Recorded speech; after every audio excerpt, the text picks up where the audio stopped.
Is quick commerce going to kill Kirana stores? Retail and consumer never gives it all. People don't want to use technology. I am saying that in the next 10-15 years, loyalty will not remain. Again, in apparel, I think what doesn't sell kills you. Oh, absolutely. Than what sells. I mean, obviously what sells makes money. So therefore, to say whether this range of products, should I have 400 square feet or 500 square feet? The 100 square feet is between loss and profit. Wow. The biggest chunk of money in this country is now sitting with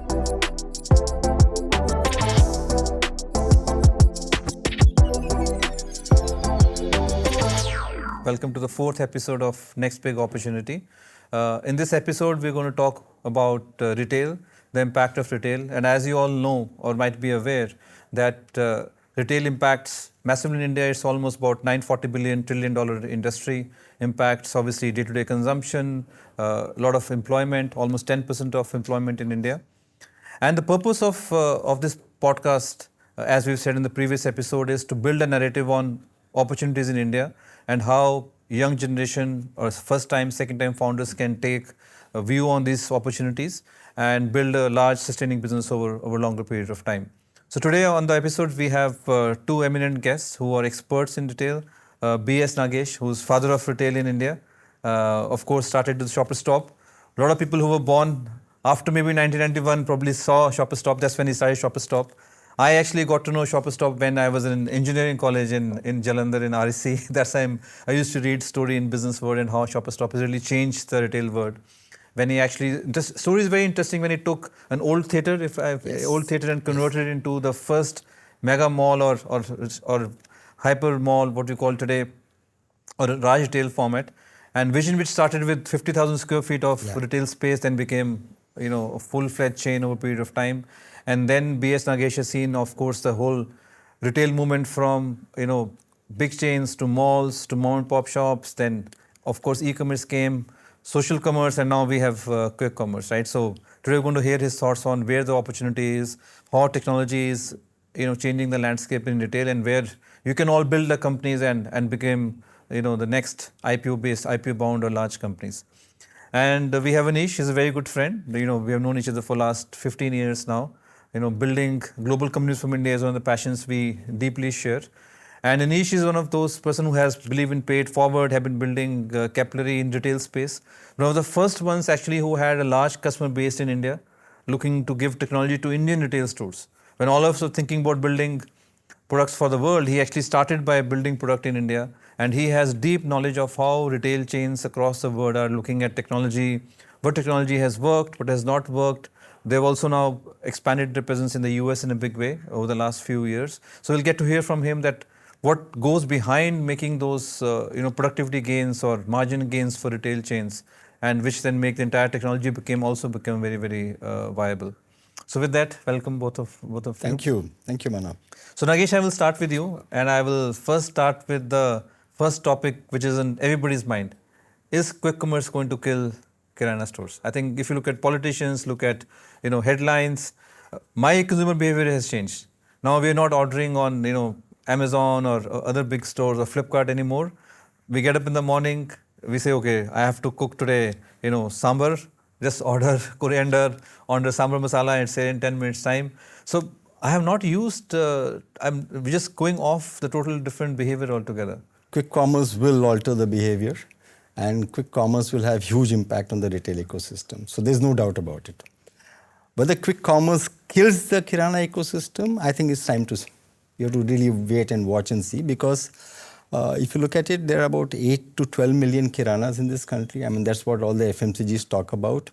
Close to about 40-45 million people work in the whole Kirana ecosystem. This is the only country in the world where you have one Kirana, literally, for every 150-200 population. You don't have anywhere else. So they are part of the social fabric of this country, yeah? And the biggest evidence I can give you is what happened during COVID. Okay, this was one of the few countries where there was no riot for food. 1.4 billion people had food on their plate every day. So there was an ecosystem which was working for them, Will quick commerce replace? I am not very sure. It's still a long way to go, but it will impact. And the impact for this particular segment is much, much larger because of two more reasons. The Kirana ecosystem is about 50, 60, 70 year old. So if you look at the Kirana owners, they're all in the age group of 55, 60. mostly non-educated, coming from the community where the kiranas are run. They have educated their children. Children have become graduate, postgraduate engineers. They are not coming back into the store. So this is one business in our country which has huge opportunity with no succession plan. I mean, honestly, even in modern businesses, there's no succession plan. Okay, but in this, because of the family, there's no succession plan. So serious impact. Unfortunately, the impact is not happening because of creativity and innovation. The impact is happening because of capital infusion for creativity and innovation, which is the unfortunate part of it. It was just creative innovation, fantastic, but discounting, throwing away prizes, giving away gifts, that is impacting. And the kiranas are such independent individuals, they don't come together. In fact, I had started a not-for-profit called Kirana Friends, trying to bring the kiranas together so that they could really fight it. I had to close it. I mean, they don't want to work in groups, they don't want to work together, which is unfortunate.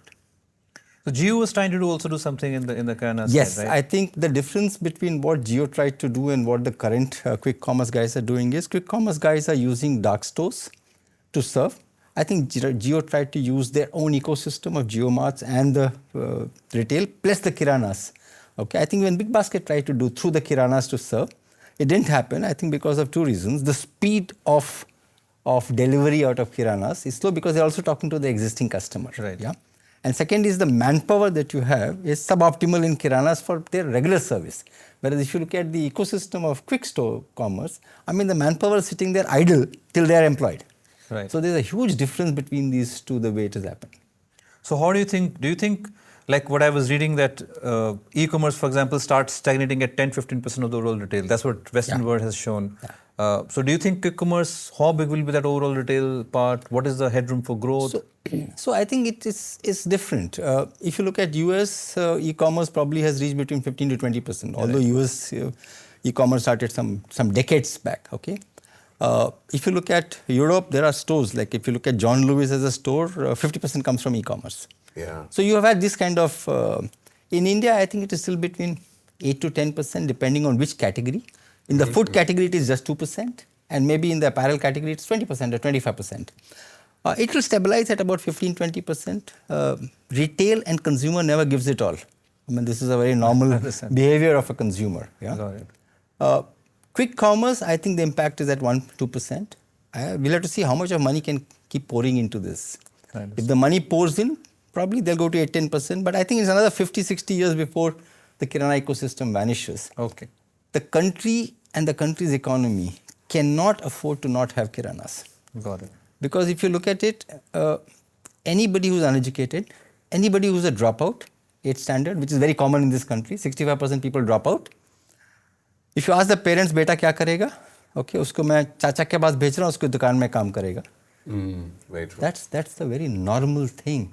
So, and this is localized because even the tier 4 cities has dukaan, has shops. So this is a local employment generating business. So even from a government point of view, they can't allow this business to die.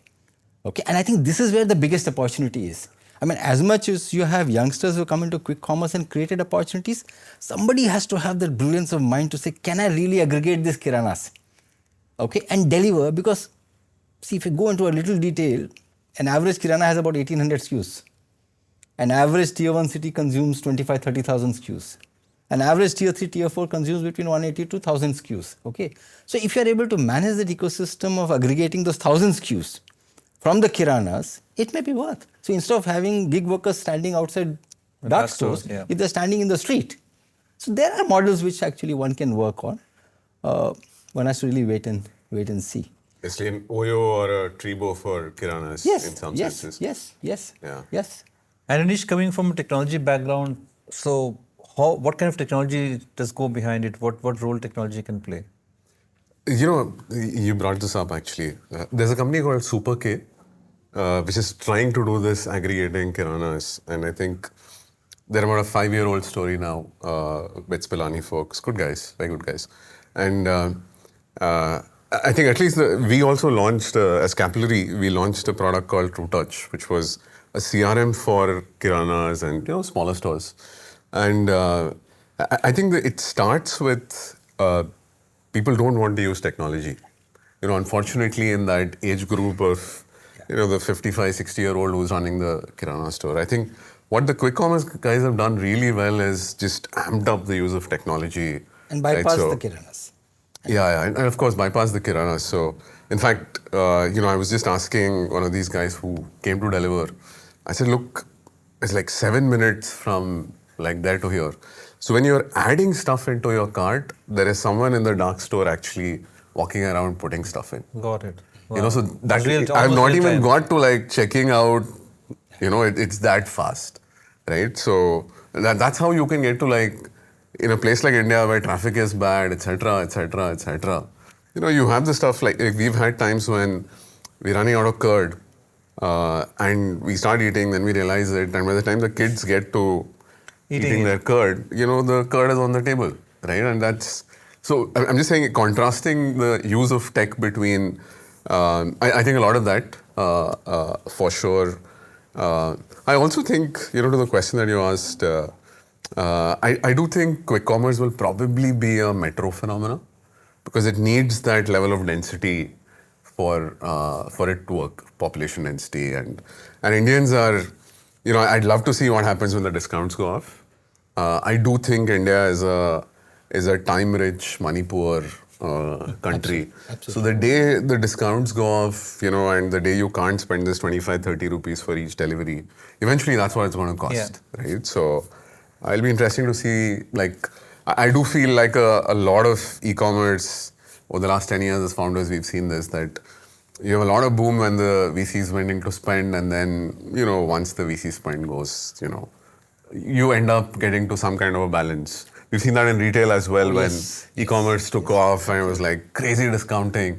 And now I think it's somewhere finding a little bit of balance. You see the peak when the discounts are huge. When the discounts come down, it's vacuous. Comes down. Yeah. But I think it's eventually good use of tech, I think, will make the difference whether you're a Kirana or whether you're doing quick commerce. So right now we've seen groceries, quick commerce. Which other categories do you think quick commerce can come?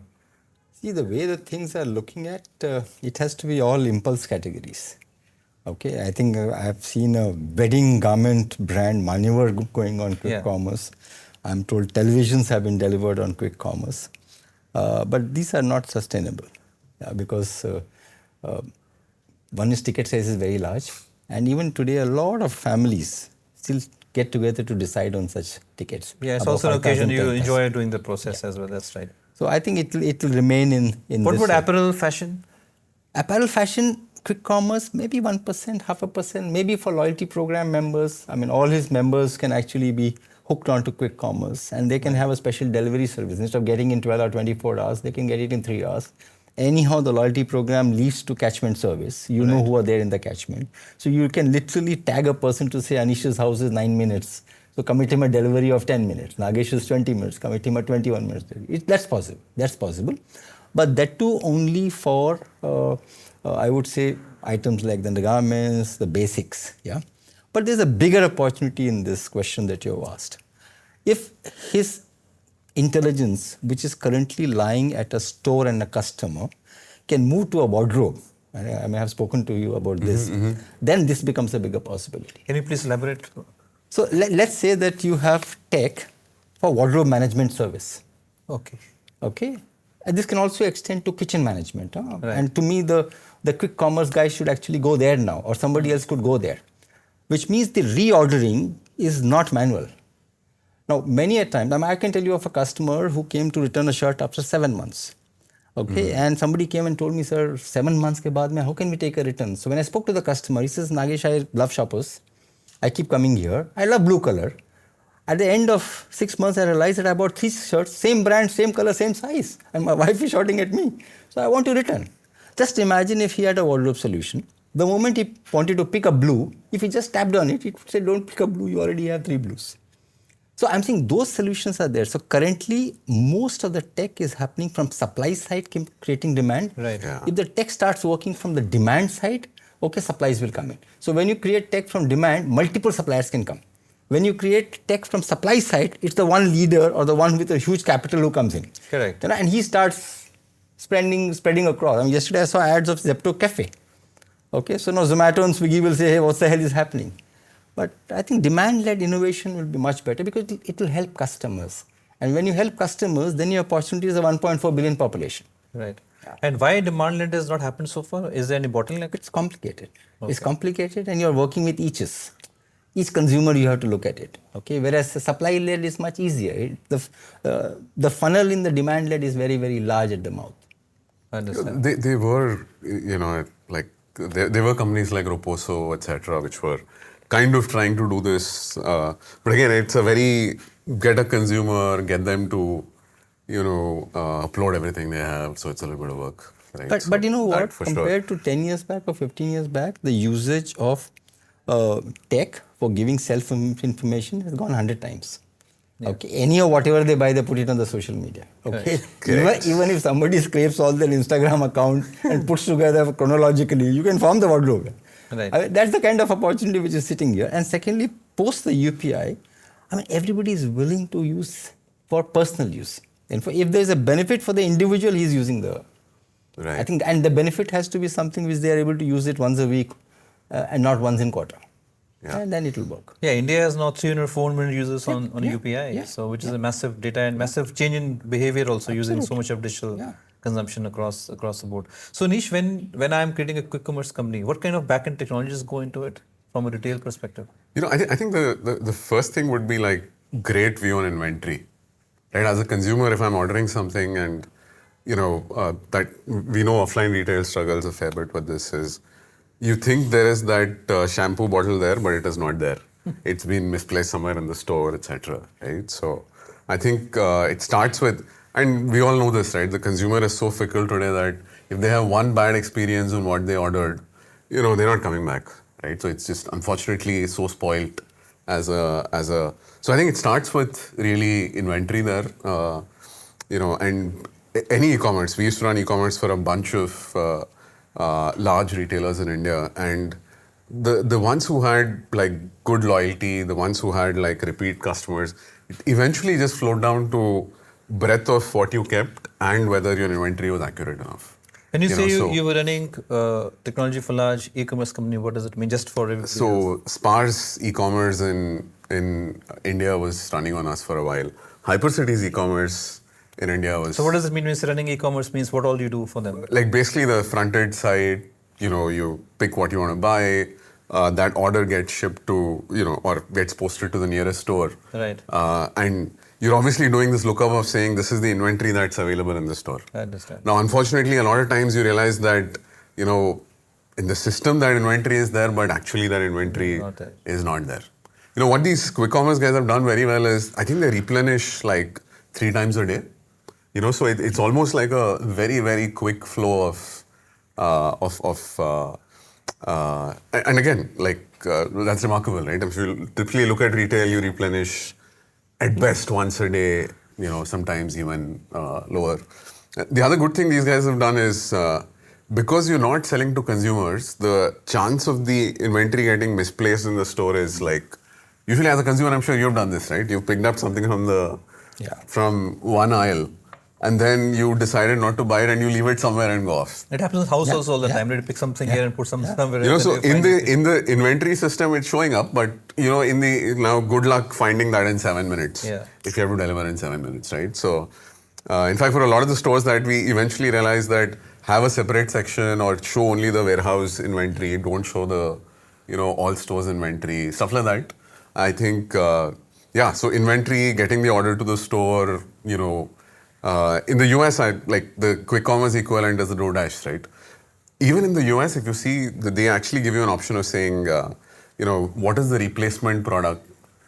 Like if I don't find this in the store, what else can I give? I think some of that has, I think is, those pieces of tech, because I do believe that a lot of quick commerce is discounting. As of now, yes. And hence their ability to target you, their ability to send you stuff. So can you instill loyalty in quick commerce?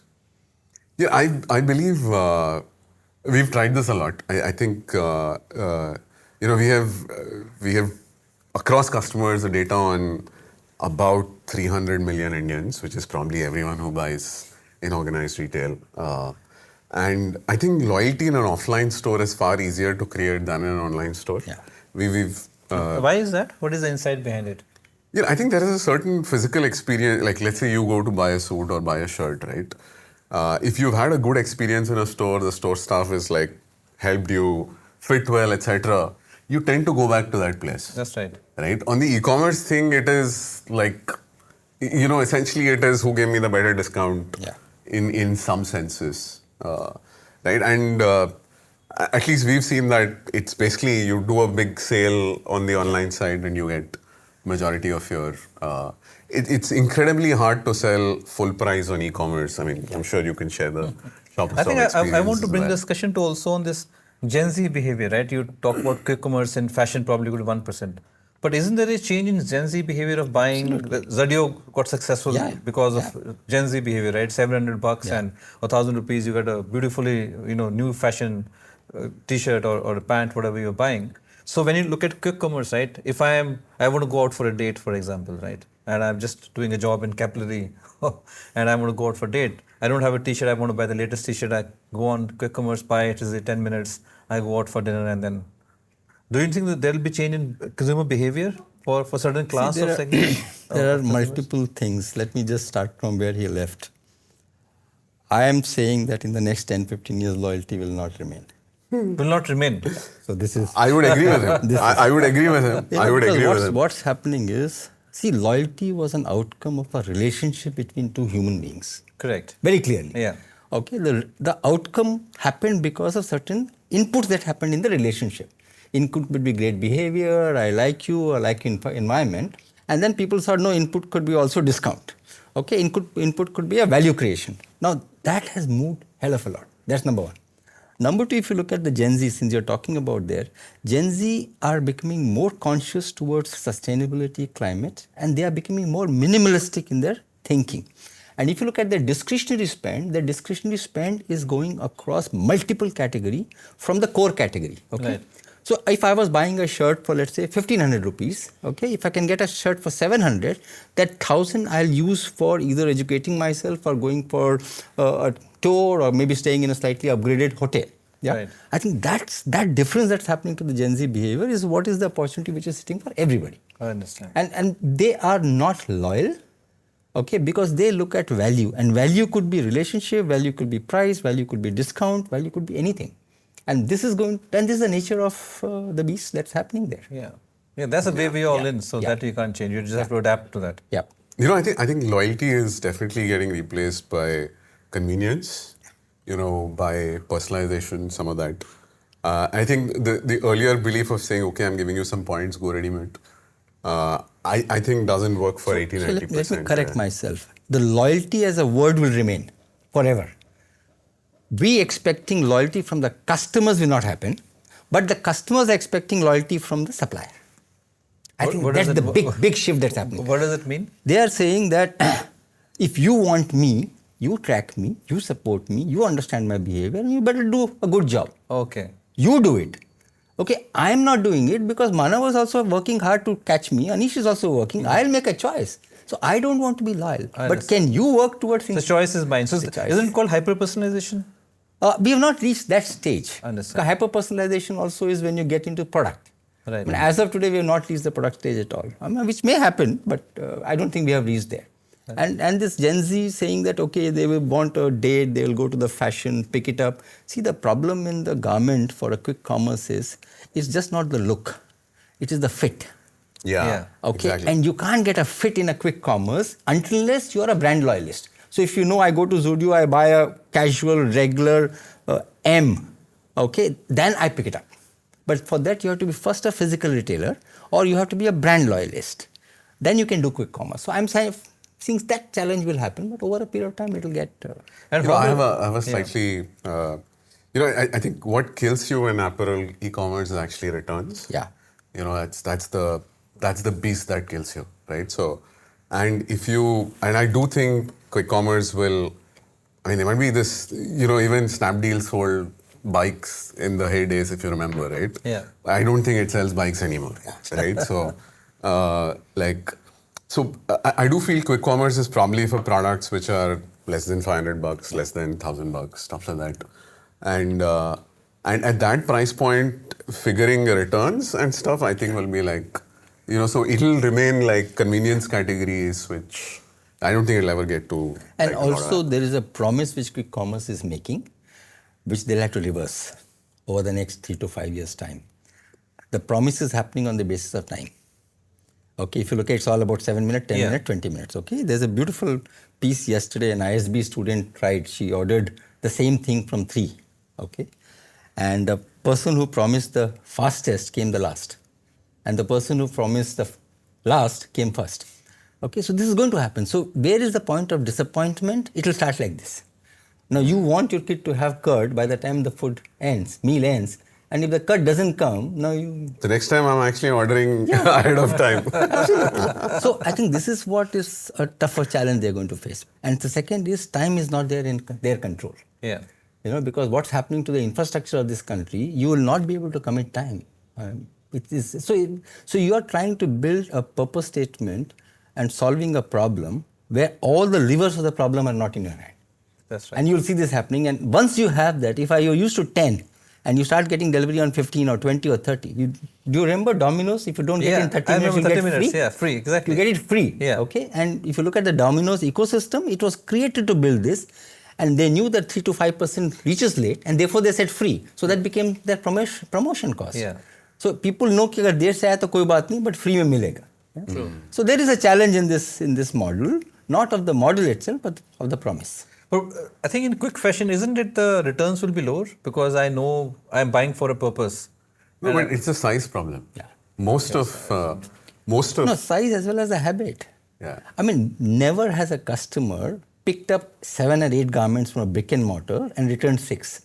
Because that was not the opportunity. Go to the trial room and try, pick one and go. Yeah. The moment when the e-commerce came, same thing. They made a promise. Make your choice and return back. Yeah. Now that promise became a habit.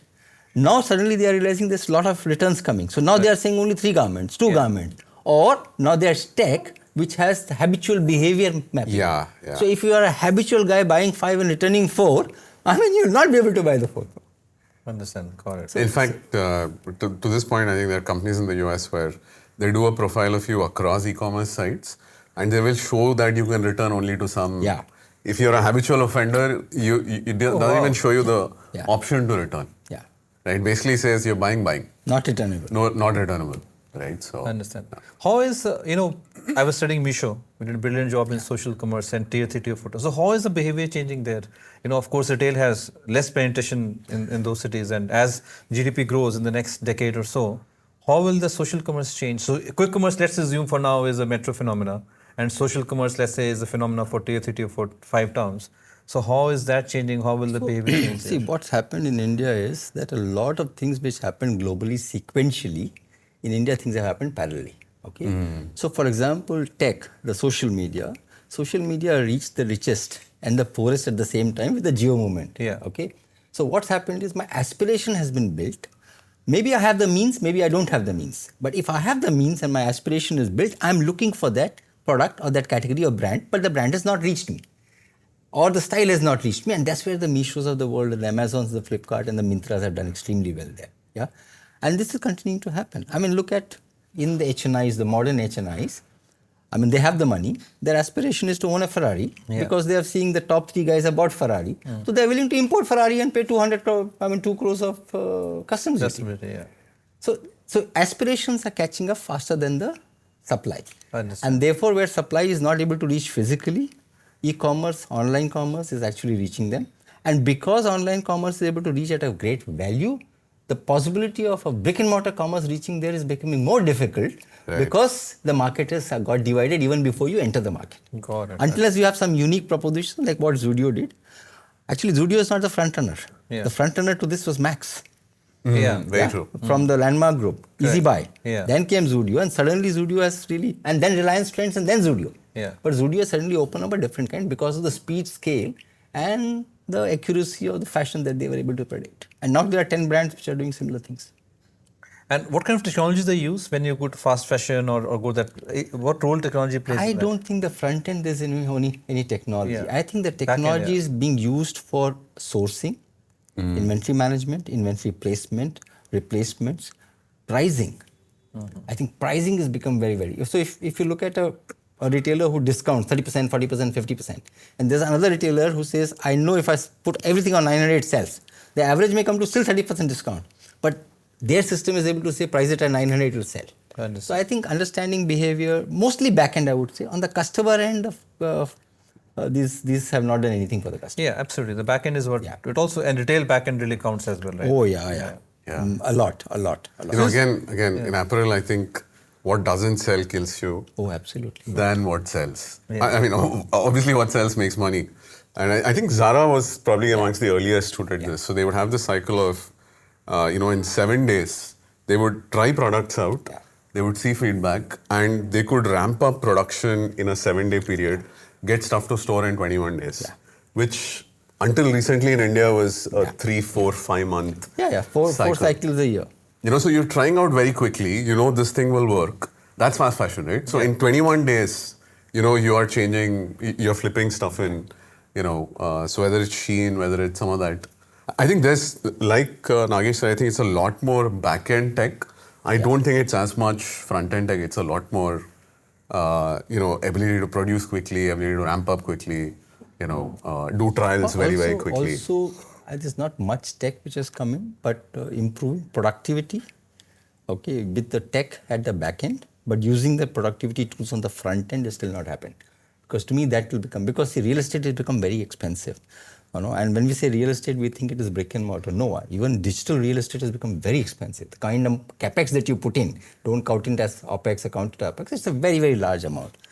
So therefore, to say whether this range of products, should I have 400 square feet or 500 square feet? The 100 square feet is between loss and profit.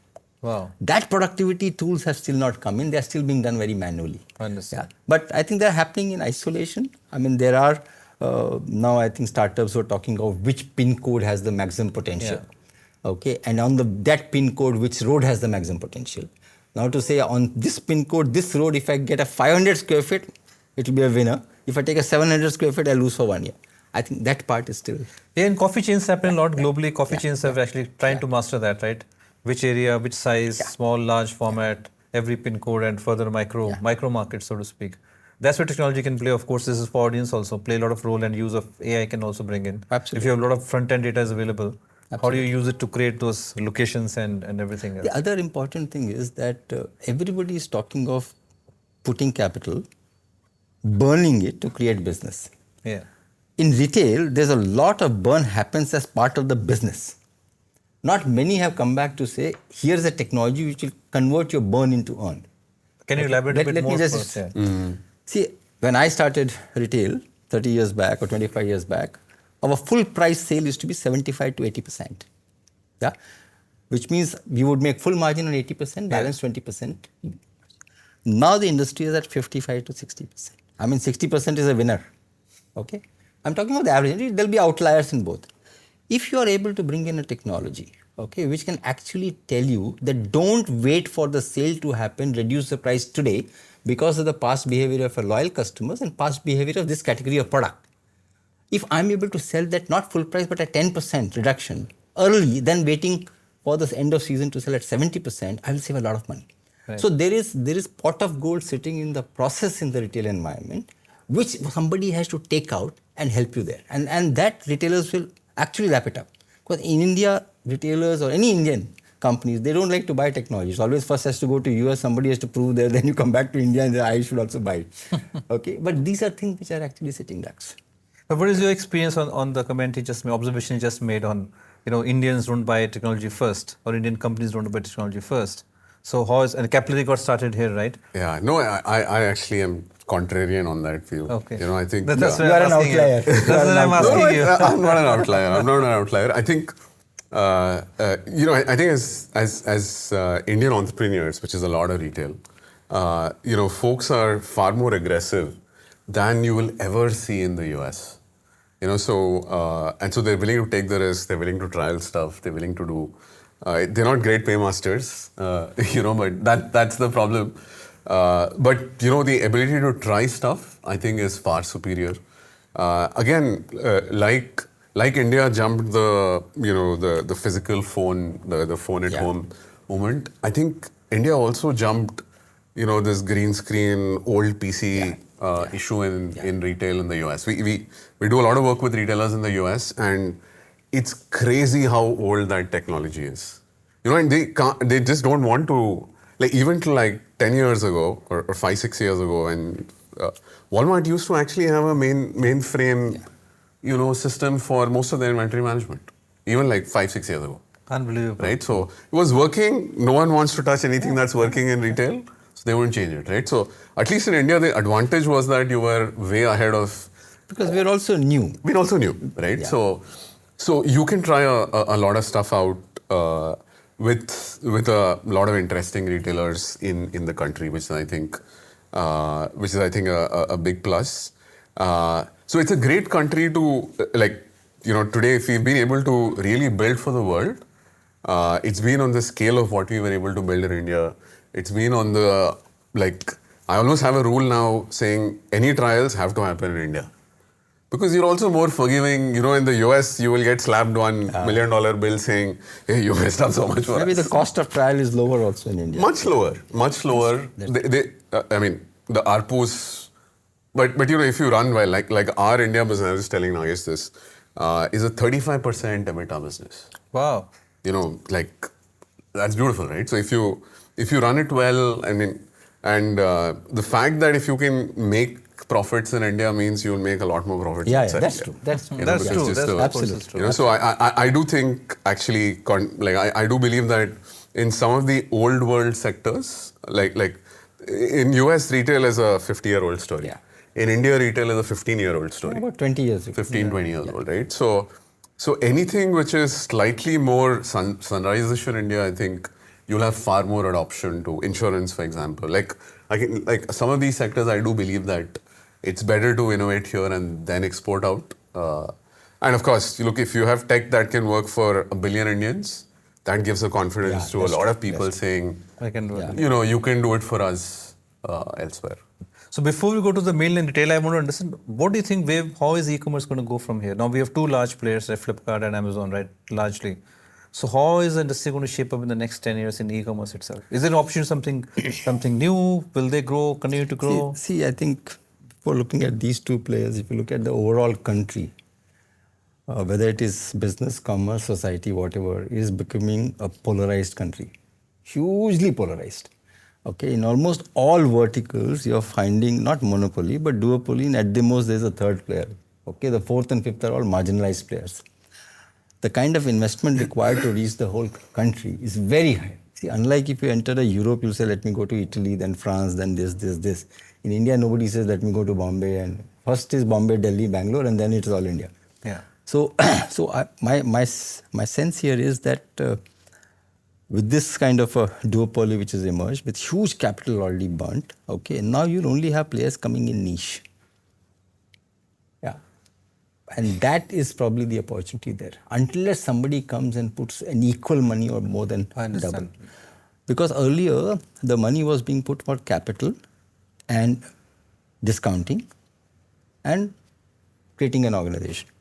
Now, if you look at it, money has to be for this plus also competing. Yeah. Okay. Just for example, the new Zepto Cafe may have to spend much more to change habits from Swiggy and Zomato for the food items. Correct. Okay, so it's not only capex. So I think that's the reason I feel that there'll be a lot of niche players who will come in, and these marketplaces will evolve. So when you say niche player, niche is how big in retail? Oh, it's very big. I mean, just look at it. It's a $1 trillion consumption in this country. Correct.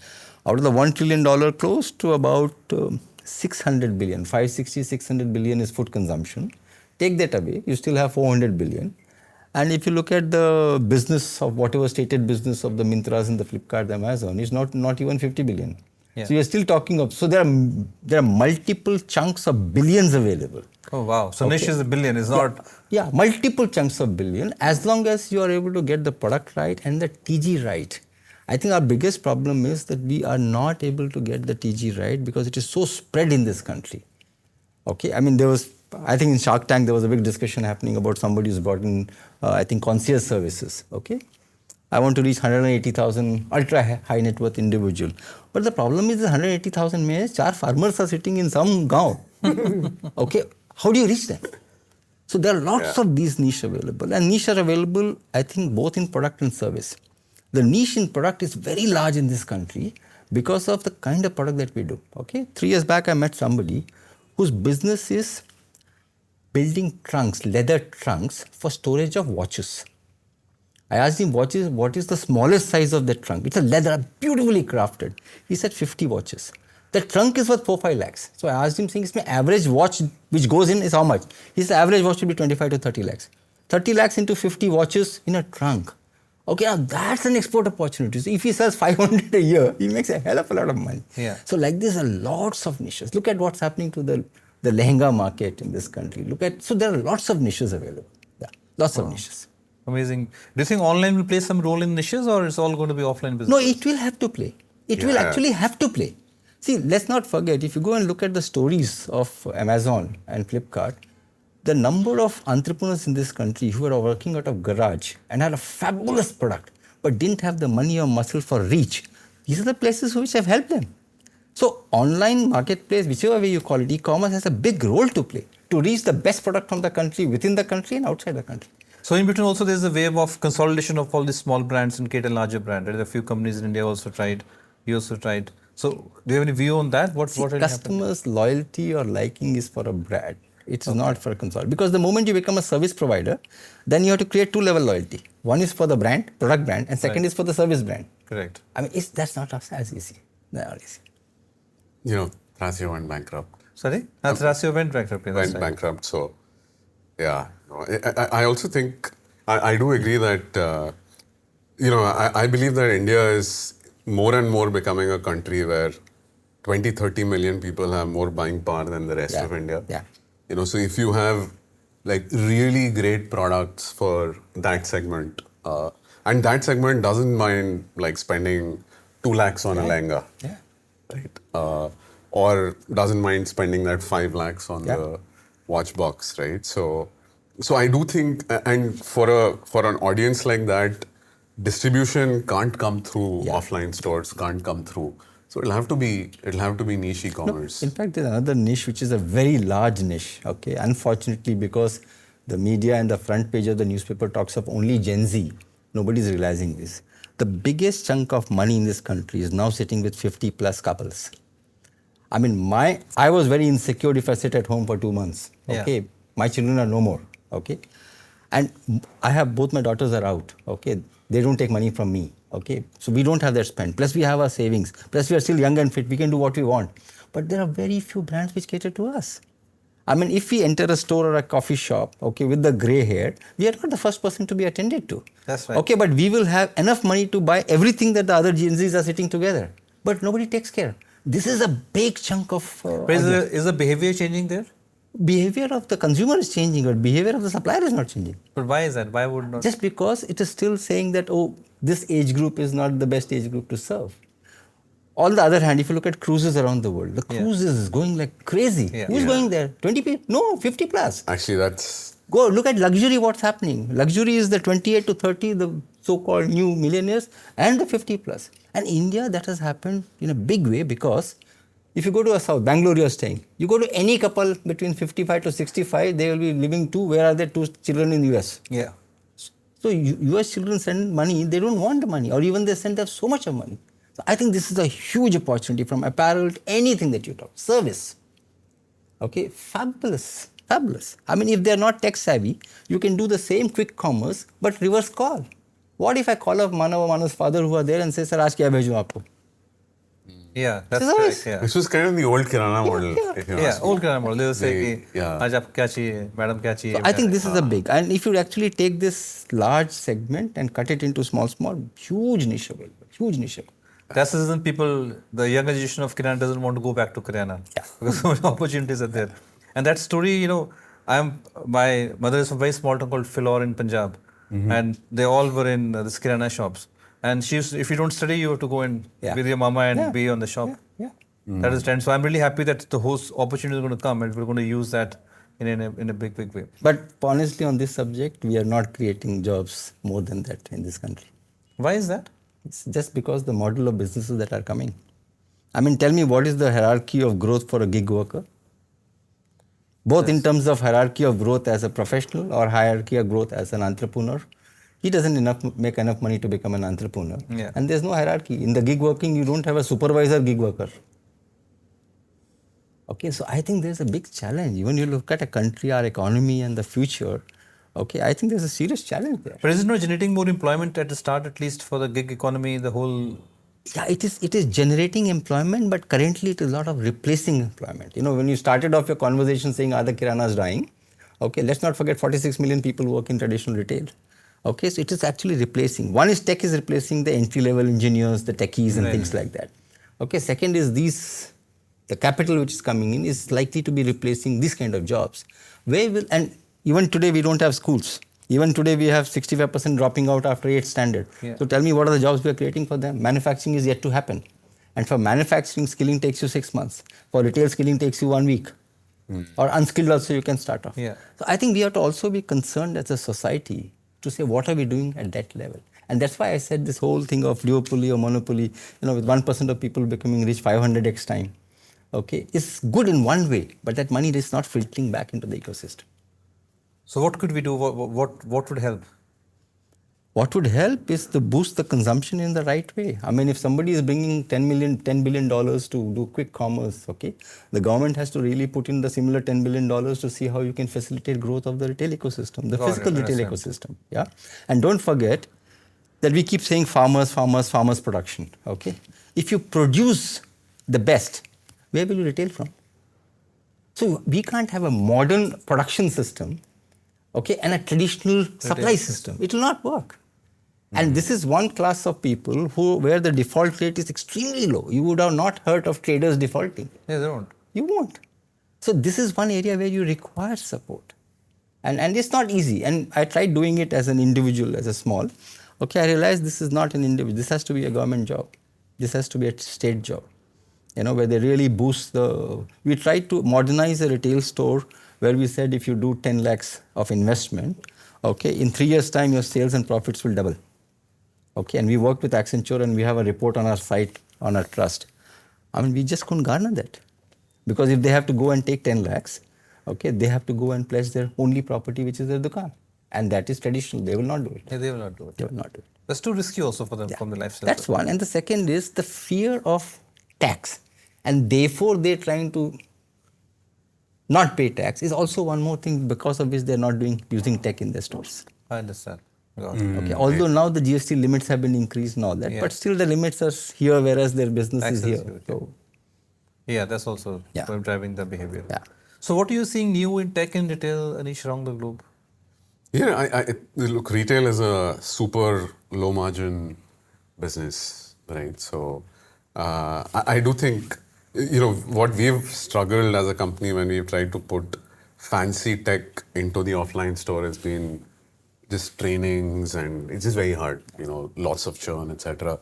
I do believe that a lot of that will simplify with some of this AI stuff, you know, multilingual, a lot of that. So I do think if you're trying to build a retail tech play now, focusing on what happens in the front end in the store, I think is a big yes. The second is, you know, one thing that I think most retailers have struggled with is this data lying in 50 places. You know, like the inventory data lies somewhere else, the customer data lies somewhere else. So so just doing a simple thing of saying, look, who do I sell, what's not selling in the store to, like the point that you made, the 10% off, is you know, some of that I'm hoping will you know, there'll be solutions which will come change some of that. I do think the biggest cost in retail actually is the cost of inventory you hold in the store. You know, so I mean, beyond, of course, the cost of rents in India, which is also quite high. But anything which gets that down, like even today, it's unbelievable. Like a lot of merchandising still happens on Excel sheets. Yeah. You know, so it's crazy. You might be like, I don't know, like billions of dollars in revenues, but I mean, like basic. I do think anything focused on productivity improvement, you know, turning the dollar a little faster on the back end, I think we'll see a lot of love. Also you will see productivity improvement on the front end if possible, which is empowering the front end associates to deal with the modern consumer. See, what's happening is the modern consumer is coming and she is live on the product on some site. Right. Whereas the associate, okay, probably has got a briefing in the morning, probably, okay, very unlikely. So he is almost 6 days or 10 days behind the customer. So if you have a tool, like you have so much of analytics, you know from customer to product to everything, most retailers don't allow the front-end associates to carry Even their have a mobile. phone. Okay, You know, it's not just, carry the phone. Why is that? Just because they'll start chatting, they'll do Okay. social, okay? If you can bring in, I'm just trying to give an example, like a pager, let's say, for discussion, or a phone where rest everything is deactivated. The moment they download your app, it's all deactivated. And if the customer says, you know what, this product I'm seeing on Myntra, he says, yes, ma'am, you're seeing on Myntra, but this is the old model. Look at it. I know this is a new model. Patak, I mean, this will happen. Yeah. But they are not empowered. So there's again a tech opportunity in creating something to empower the front end that will improve the productivity. Okay. Even if you go to a bookstore and you say, do you have this particular book? They run to the till. Okay, and then they go and do a search. I mean, in today's way, their mobile, they should be able to search. Yeah. But even, I would say more than 90% of retailers don't allow mobile with the associates. And the problem is, what ends up happening, like we've tried some of these clienteling type solutions. So where you can actually look up, you know, who the customer is, what are their preferences, what's their size, what's their favorite color, all that stuff. It breaks at the point that unless there's adoption at the front end, it won't work. And the adoption at the front end is broken at a few places. One is extremely high attrition. You know, unfortunately, most retailers don't tend to, unlike you, you know, the book is a great example, tend to invest in trainings and keeping the staff up to date, etc. And that's where I think some of the AI stuff can really, you know, I was looking at one of these Sequoia companies' videos on, so they're trying to do a you know, a reservation manager for a restaurant. Yeah. You know, like, you know, just the ability for that AI to have a real conversation, do some of that. I do think, you know, something like that getting deployed in an offline store as a personal assistant to the retail staff, you know, I think some of those pieces... It's like a co-pilot for a store or agent for a store. No, and if you... Absolutely. Yeah, a co-pilot for a I think retail... co-pilot is the right word. You know, for a retail associate. Yeah. And this retail associate is probably a 5th pass, 6th pass. No, in the modern retail, they would be mostly 10th and 12th pass. Okay. But in the traditional retail, they'll be 8th pass, 10th fail, 12th fail, things like that. Yeah. You know, so it'll have to be multilingual, it'll have to be easy, it'll have to be really personalized. You can't do this thing of doing one big blackboard and saying, look, you know, here is... That training won't work. I understand. You know, so I think there's a lot of opportunity there. Yep. What about in-store technologies where checkout is a massive problem, right, everywhere? And I had experience in the US and Amazon Go where you just have to walk out and it just builds yourself. Why it has not taken, you know, much, you know, See, not it taken off? has started in those businesses where 100% of the product is your own label. See, the RFID tagging has to be done at source. So if let's say Zudio or Decathlon does it, okay? Because everything is sourced at one place and from there it comes. But if it is a department store, you're buying 100 brands, okay, if out of 100 brands, 20 brands are tagging, the other are not tagging, then you can't take it. So, or you have to bring everything into a distribution center and re-tag it. I mean, that the cost Cost of is that so and the much. process inefficiency doesn't work there. Oh, it's a supply chain and tagging issue. I always wondered that why is the case that it is not taken off. It's not the front end issue, it's the supply chain and tagging. In fact, surprisingly, Amazon has also not scaled it. Yeah, it's not scaled. That's what he's saying. You know, I think, again, I don't know if it's pilferage issues, I don't know what it is. I'll tell you what, I think somewhere we are undermining the human being. Okay? There is still a lot of friction. I mean, for example, the whole Go before it happened, the first store, unmanned store, was done by Hypercity in Infosys campus. You know that? Yeah. It was a supermarket we set up there, okay, and Infosys was good enough to connect it to their system. So we knew Manav, what's his employee number and all that. He could just swipe his card, go inside, shop, and whatever is there, swipe back, it's paid to his salary account or what, and it was fabulous, okay. We had one security just to show boss there's somebody who's there security. But still there is friction. And the friction is, I swipe and enter, I look at everything and scan that, then I have to go and see whether I mean, we are not used to doing this kind of self-service. Today, you want everything to be like this. So unless you remove the friction, okay, you come in and you walk through, okay, and just walk out, and it's done. So for example, I was one day challenging my team in Shoppers, and I said, we have so many loyalty program members. The black card members are 100,000 a year or more than that. You know them very well. What if they are entering the store, okay? They just walk around and walk out with whatever they want. Okay, and you automatically bill at the back. See, because you recognize them, Aneesh is coming. All your merchandise is tagged, okay? The question was, how do we get the security tag removed? Okay, that was the only question which was there.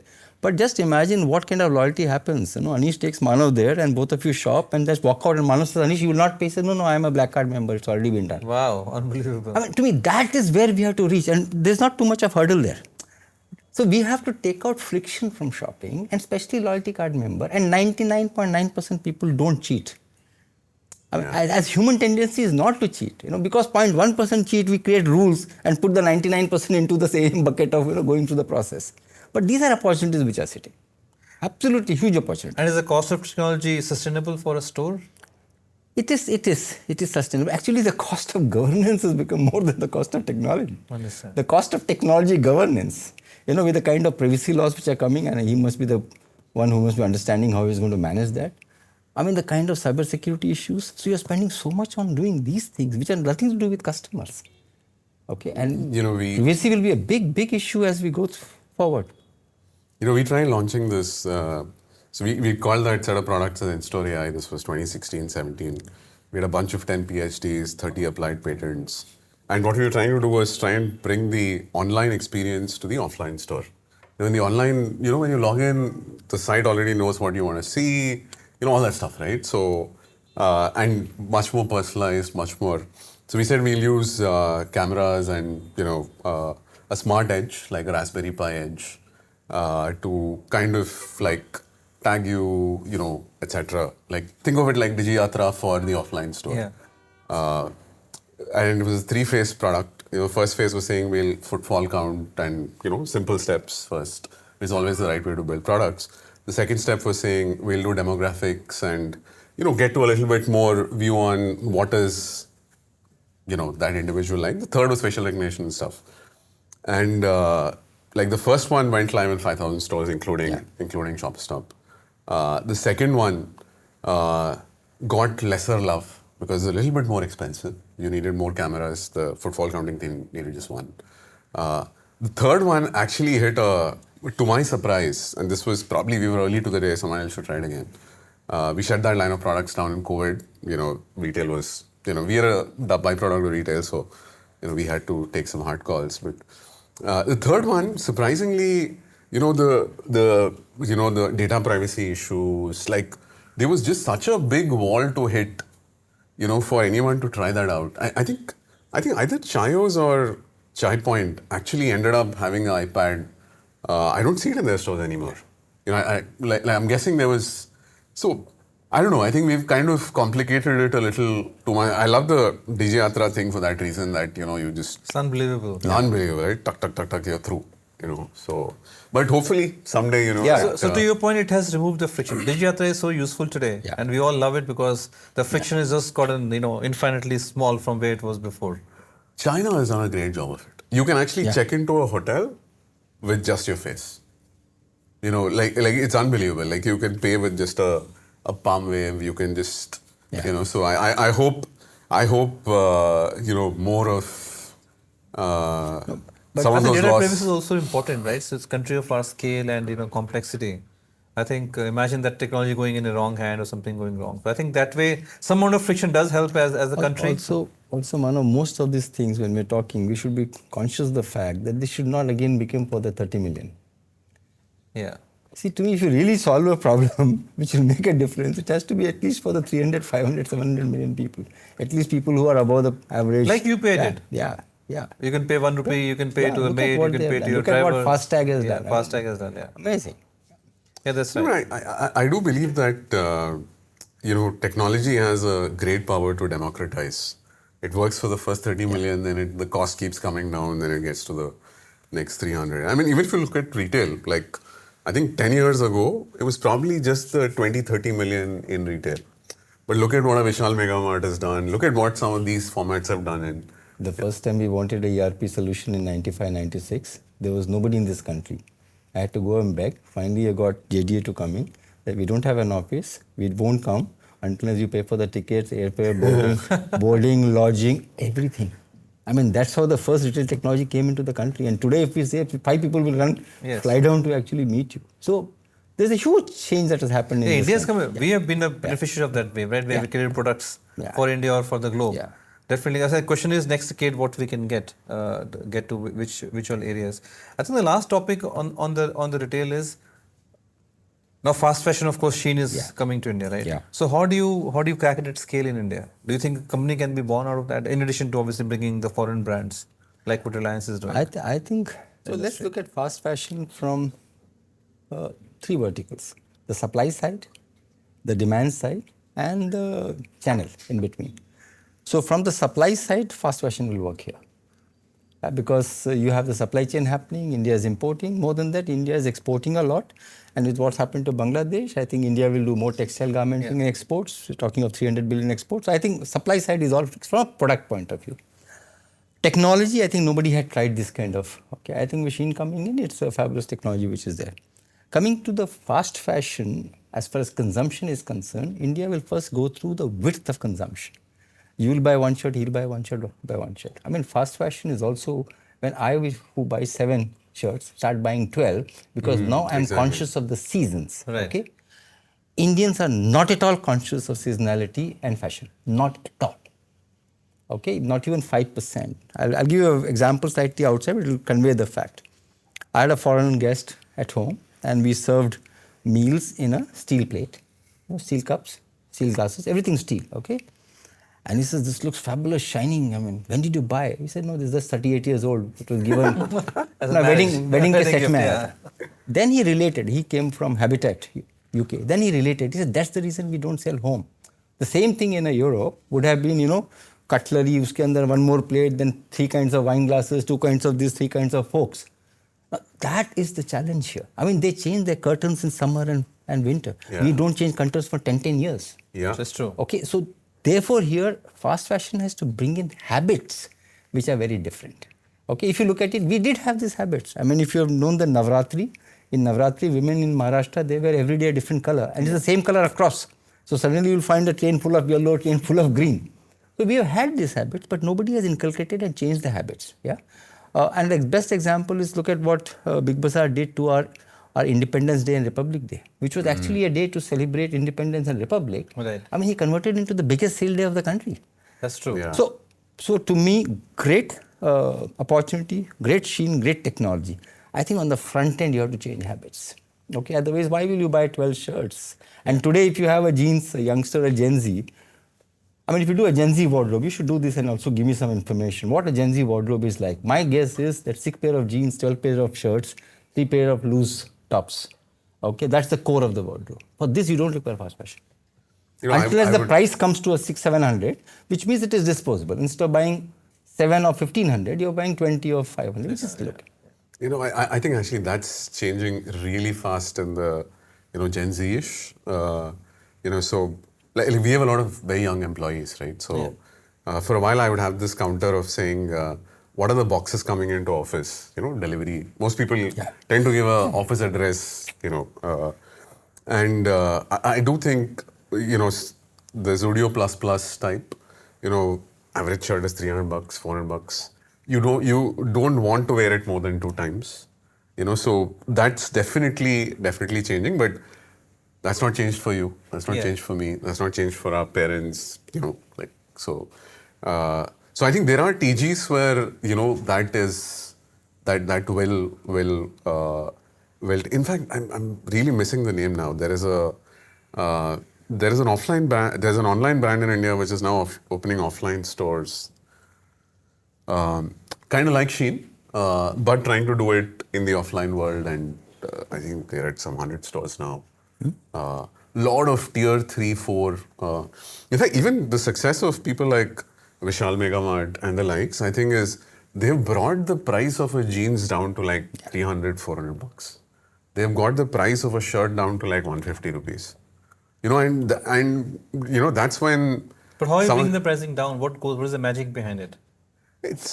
The margins have shrunk, the supply chain costs have shrunk, everything has become volume-led, okay, and quality is still maintained. Of course, not the same quality, but Right. quality is still maintained. And if fast fashion is like he's saying, wearing twice or thrice and throwing it off, then maybe that quality is acceptable. But fast fashion is the biggest destroyer of Sustainability environment and and, yeah, sustainability. exactly. Okay, so is fast fashion good for the country? I don't know.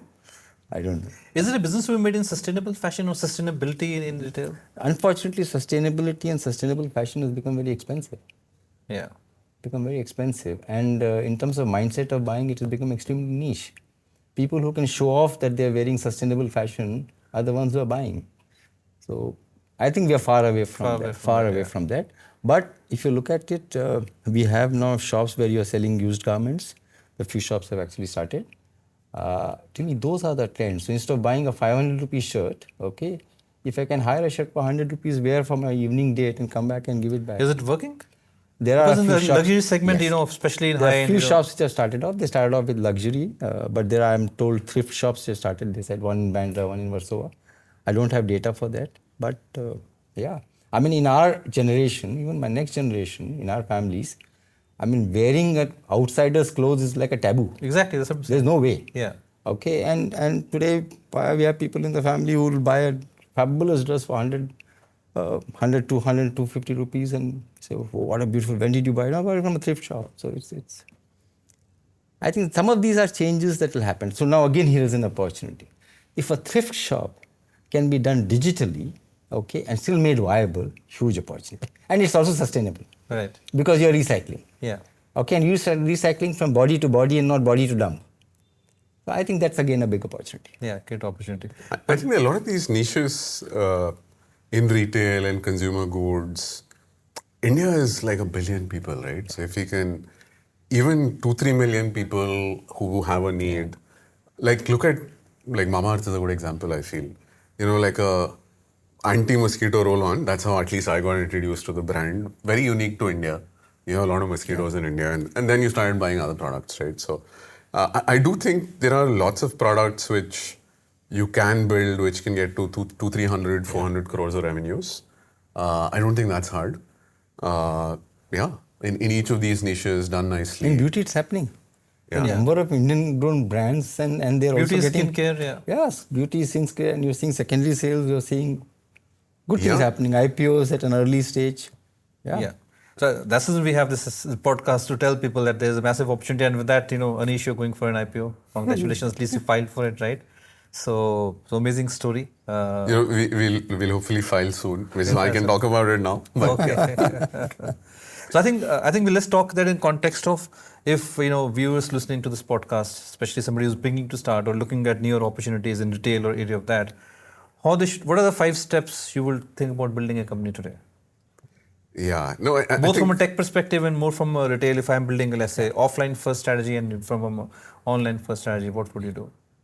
you know, I think the thesis is the same whether it's online or offline, at least in my head, you know. The first thing I would do is before I build, I would talk. You So a know, lot of deep research, step 1 deep research. a lot of deep research. I think what the internet has done, what tech has done is it's solved distribution very nicely. So this problem of, you know, that Nagesh was saying, getting into those 4 farmers in you know, which earlier in a fully offline world would have been impossible, right? Now can be done actually, right? So Yeah, now yeah, can be absolutely. done through various means, etc. Right? So I would spend like a lot of time just doing super deep research on saying this is a niche which will help me build a 3, 4, 500 crore business.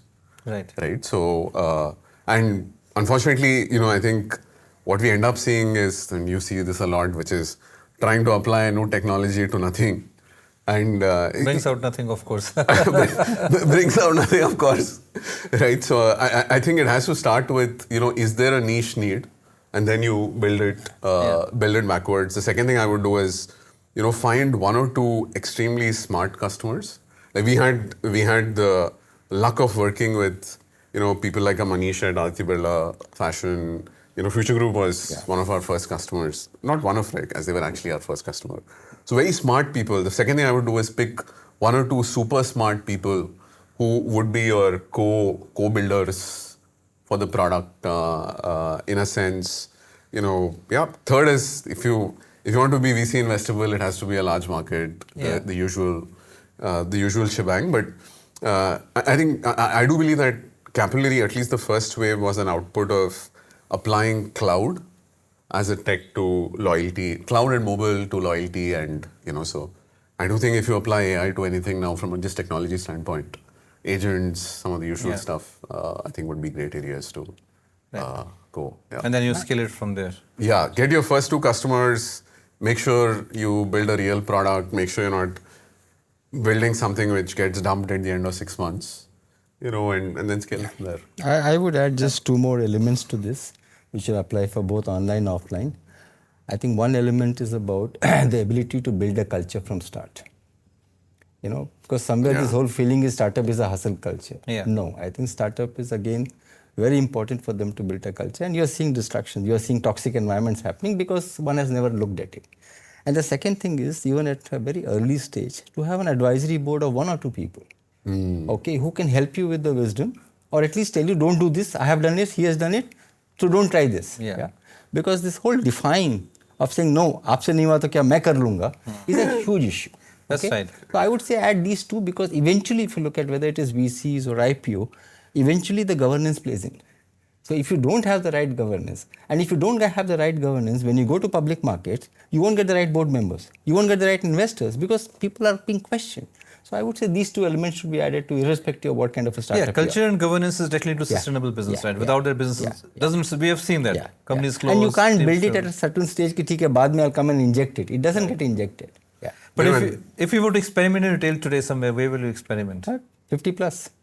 50%. Yeah, I actually love that. 100%. I love that. I think that's. So how big is that market? If just from your experience, it could be anywhere between $5 to $10 billion. Let's just take some numbers and say that if there are 10 million people, okay, an average consumption of a household like this is anywhere between 35,000 to 40,000. Okay, if you take the basic consumption, food, grocery, blah, blah, blah, blah. Okay, if you add fashion, rest of things, maybe another 15, 20,000. Okay, 100,000 into 10,000 into 100,000 people or 1 million people is the kind of market that you start off. This is a huge market, huge. And this market is going to grow. And the evidence that you have is, if you look at the real estate is growing in 2 areas, the luxury and senior homes. that's right. Every builder is wanting to build senior homes. Senior homes, yeah. Okay, and these senior homes are not those kind of centers where you pay 2,000 rupees. These are centers where 40 lakhs, 70 lakhs, 80 lakhs. And this is just the precursor. I mean, asset building is always in India the precursor to actual discretionary spend. Yeah, that's right. Okay, this is clearly visible. Clearly visible. Perfect. So lot for audience to take away from this. I'm going to last segment, on mental health. We deal with founders a lot, and every business is not a success. Every business doesn't become a multi-billion-dollar IPO or even a $100 million outcome, right?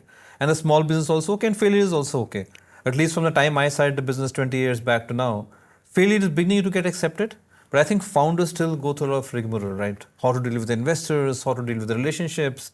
They have some social pressure from the family, from the wife, from the children or girlfriend, whatever you may call, or boyfriends if you're a girl. So how do you deal with the whole social pressure nowadays? You of course has built businesses, you have seen a lot more in life than both of us. And Aneesh, I know you have done a lot of work in mental health as well, right? So what will your advice to founders would be? I think being vulnerable, I think is building a good company takes 10 to 15, 20 years, right? The average, someone told me, I've never verified it actually. So it takes 17 years for an average company to IPO, right? So it's not a short journey. It is not and most founders, when I started off, I told my mom, in 6 months, I will know whether this is going to work or not. I still don't know. Right? So, you will never know, basically. Exactly, right? So I think it is horizons like that. It is a 10-year, 15-year horizon. And if it's a 10-year, 15-year horizon, you're not going to mess up with your relationships. You're not going to mess up with your own physical health, your like health and your mental health and some of those pieces. And at least for me, I've realized that as a founder, unfortunately, you're in sales mode all the time, right? You're selling to your employees, you're selling to your customers, you're selling to your wife, you're selling to your parents. You're selling to yourself also. You're selling to yourself also half the time, right? So And the big aha for me was the moment I started becoming vulnerable and saying, look, it's probably not working out, right?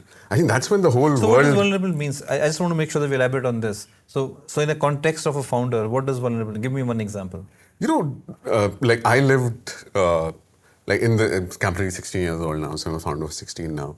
At least the first 10, 12 years, 10 years probably, I think I lived with all the world as a stage type model.